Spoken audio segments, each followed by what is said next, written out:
everyone! For this week's Nature and Discovery theme, I'd like to show you a little piece of Canada's far north, just a few minutes away from the capital. Here I am, just east of the city, at this really amazing spot. Where am I? Well, I'm about to enter the Mer Bleue Bog. Mer Bleue means blue sea in French. The bog got its name because of the swirling sea-like mist that covers this place early in the morning.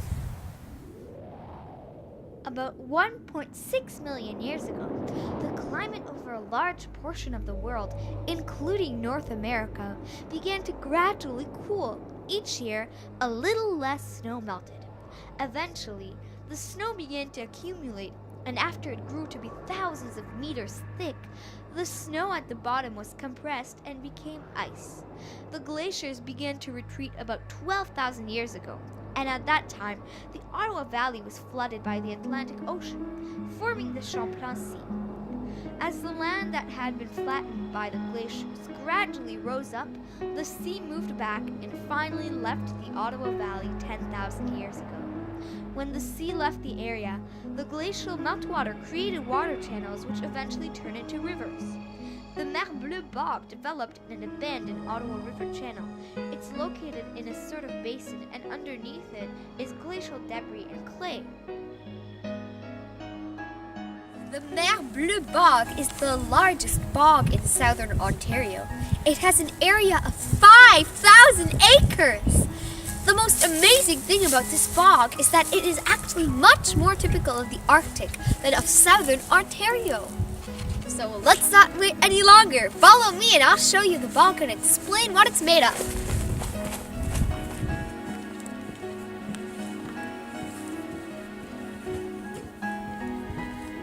So the first thing that we come across is not the bog, but this marshland. See this water channel here? This is the meltwater of the post-Ice Age Ottawa River.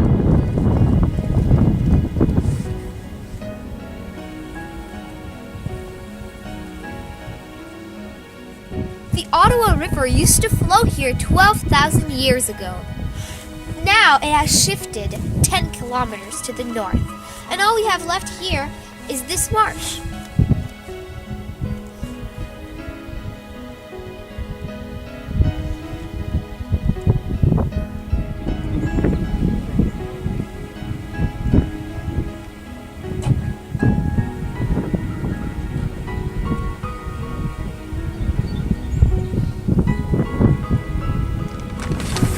The marsh is full of wildlife, lots of unusual birds, ducks, beavers, frogs, and fish take over it during the summer months. If you come in June or July, you'll find hundreds of dragonflies buzzing through the air. Check out the beaver dam behind me.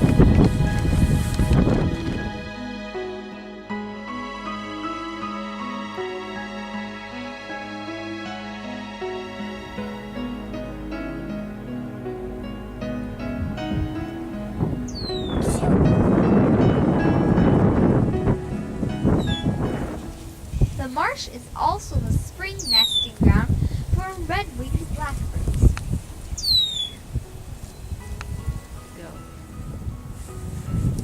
Now we are going to enter the bog itself.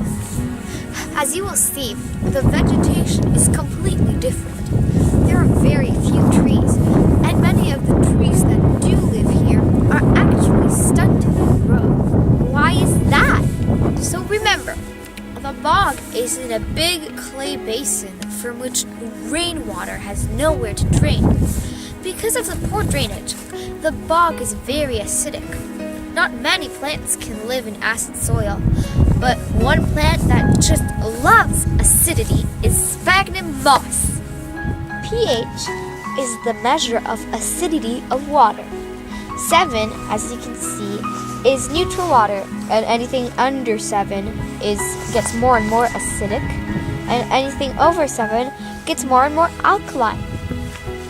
And water in the peat bog, it has an acidity level between 3 and 4, and that's 1,000 more times acidic than milk. Here is an example of living sphagnum moss. but if you try to walk on it, it's like walking on water. This top layer is a soft living carpet which floats on a material which is nearly all water. This material is actually a mix of water and dead plant matter that has collected for thousands of years. In some places, this mat is 5 meters thick. But watch out, it's very treacherous. It can suck you right in. In the bog, sphagnum takes the place of soil. Have a look, there's sphagnum everywhere under these shrubs.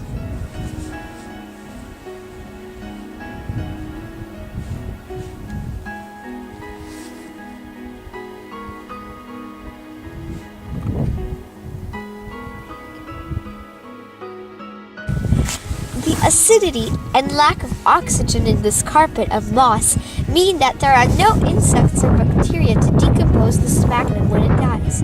Covered over by new growth, it is preserved and accumulates for thousands of years.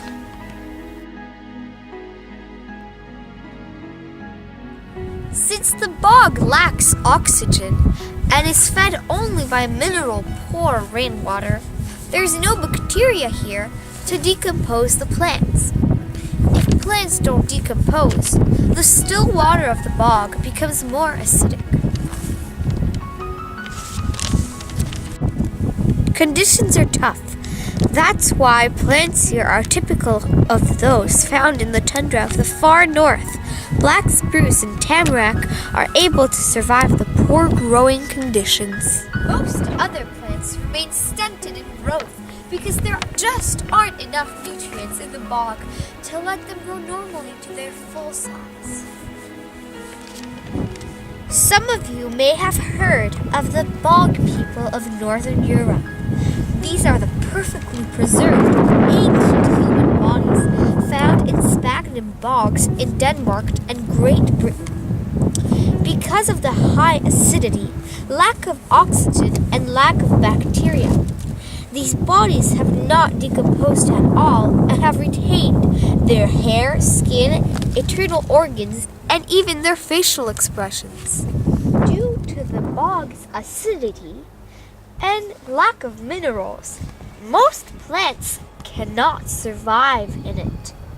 Sphagnum also acts as an insulating layer against the sun and shortens the growing season by retaining the cold long after the snow melts. All these conditions make this area ideal for plants that are accustomed to the rigorous of the north, and the peat bog has become home to plants of the tundra. Before leaving the bog, let your imagination take you all the way to Hudson's Bay. The scene before you is very similar to the landscape of that region, the world's largest uninterrupted stretch of bogland, extending as far as the eye can see.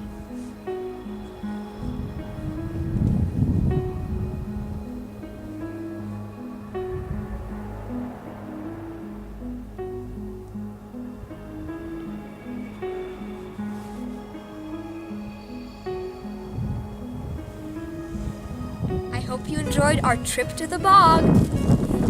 Our dog is moving!